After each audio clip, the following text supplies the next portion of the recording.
Hello everyone, मेरे व्यास channel में आप सभी का स्वागत है। आज की वीडियो का सब्जेक्ट है मैनेजमेंट अकाउंटिंग और टॉपिक्स हैं meaning of management accounting, definition of management accounting and nature of management accounting. तो चलिए शुरू करते हैं मीनिंग ऑफ मैनेजमेंट अकाउंटिंग से। Management accounting is also known as managerial accounting. It is a new branch of accounting. The idea of management accounting is originated by pioneering efforts of Mr. James H. Bliss. This term was first coined and used by the British team of accountants that visited the USA in 1950 under the auspices of Anglo-American Productivity Council. Management accounting को managerial accounting और साथ ही decision accounting भी कहा जाता है and it's a new branch of accounting.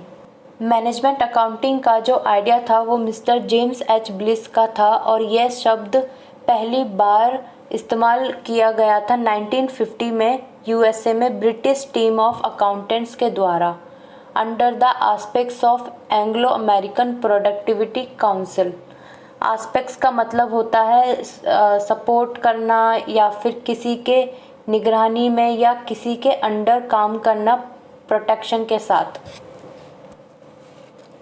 The accounting which helps the management in its day to day working is called management accounting. In short, management accounting is an essential tool in the hands of management which is used for efficient policy formulations and decision making. वो accounting जो management के दिन प्रतिदिन के काम काजों में मदद करती है उसे हम मैनेजमेंट अकाउंटिंग कहते हैं। मैनेजमेंट लेवल पर या मैनेजमेंट के हाथों में मैनेजमेंट अकाउंटिंग एक एसेंशियल टूल है जो कि एफिशिएंट पॉलिसी फॉर्मुलेशन में और डिसीजन मेकिंग के लिए यूज़ किया जाता है मैनेजमेंट के द्वारा। Next, definitions of management accounting. Management accounting is the presentation of accounting information in such a way as to assist management in the creation of policy and in the day-to-day operation of undertaking. Anglo-American Council of Productivity.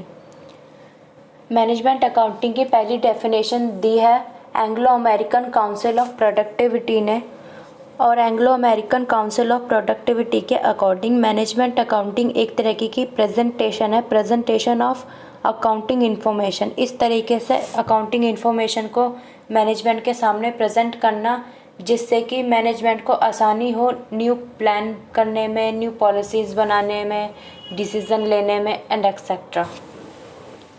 Next definition, management accounting is concerned with accounting information that is useful to management.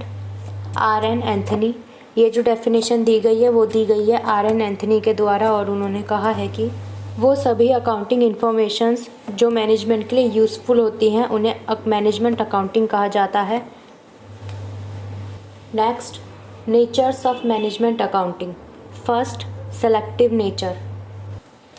Management accounting का nature selective है क्योंकि ये सिर्फ वो information लेता है financial accounting से जिससे मैनेजमेंट को फ़ायदा हो, प्लान और पॉलिसीज़ बना सके, डिसीज़न ले सके। ये अननेसेसरी डेटा या इन्फॉर्मेशन कलेक्ट नहीं करता। फाइनेंशियल अकाउंटिंग से सिर्फ सेलेक्टिव डेटा या इन्फॉर्मेशन लिया जाता है मैनेजमेंट के द्वारा। Second, no specific rules followed. The rules and principles of management accounting are not defined, just as the rules of financial accounting. जिस तरीके से फाइनेंशियल अकाउंटिंग के रूल्स और प्रिंसिपल्स डिफ़ाइन किए गए हैं उस तरीके से मैनेजमेंट अकाउंटिंग के रूल्स और प्रिंसिपल्स डिफ़ाइन नहीं किए गए हैं। The accounting information may be presented differently by different management accountants.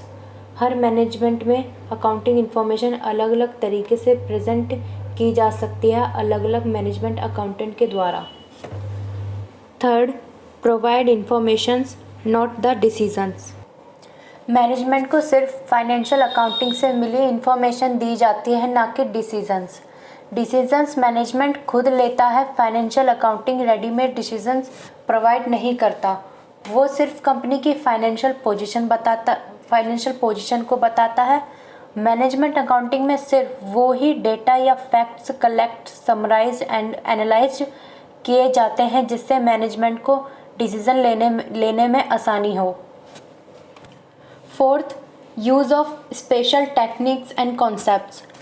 Management accounting में कुछ स्पेशल टेक्निक्स यूज़ की जाती हैं अकाउंटिंग डेटा को और यूज़फुल बनाने के लिए, जैसे standard costing, budgetary control, marginal costing, break even analysis and etcetera. Fifth, emphasis on future. Emphasis का मतलब होता है जोर। मैनेजमेंट अकाउंटिंग फ्यूचर पर ज़्यादा जोर देता है क्योंकि मैनेजमेंट के सामने जो भी डेटा या इन्फॉर्मेशन प्रेजेंट की जाती है वो हिस्टोरिकल होती है और इस हिस्टोरिकल डेटा के ज़रिए फ्यूचर से रिलेटेड डिसीजंस लिए जाते हैं, प्लानिंग की जाती है जिससे कि मैनेजमेंट को गोल अचीव करने में आसानी हो। Sixth, accounting service function. Management accounting एक सर्विस फंक्शन है जिसमें मैनेजमेंट को नेसेसरी और रिक्वायर्ड इंफॉर्मेशन और डेटा प्रोवाइड करने की सर्विस दी जाती है जिससे कि मैनेजमेंट पॉलिसीज़ बना सके, प्लान कर सके और करेक्ट डिसीज़न ले सके। और इन्फॉर्मेशन कैसी भी हो सकती है, फाइनेंशियल भी हो सकती है वो और नॉन फाइनेंशियल भी हो सकती है। Seventh, decision making. Management accounting को डिसीजन अकाउंटिंग भी कहा जाता है क्योंकि मैनेजमेंट सारे डेटा और इन्फॉर्मेशन को स्टडी करने के बाद एक डिसीज़न पे पहुंचता है, एक करेक्ट डिसीज़न लेता है जिससे मैनेजमेंट गोल अचीव कर पाता है। Eighth point, achievement of objectives. Management accounting objectives या गोल अचीव करने में भी बहुत मदद करता है। हिस्टोरिकल इन्फॉर्मेशंस के बेस्ड पर मैनेजमेंट प्रिडिक्शन करता है फ्यूचर को लेकर कि प्लानिंग क्या की जाए, डिसीजंस क्या लिए जाएं, क्या पॉलिसीज़ बनाई जाए एंड एक्सेट्रा। इसी के साथ मेरी ये वीडियो भी यहीं पर ख़त्म होती है। Thank you for watching.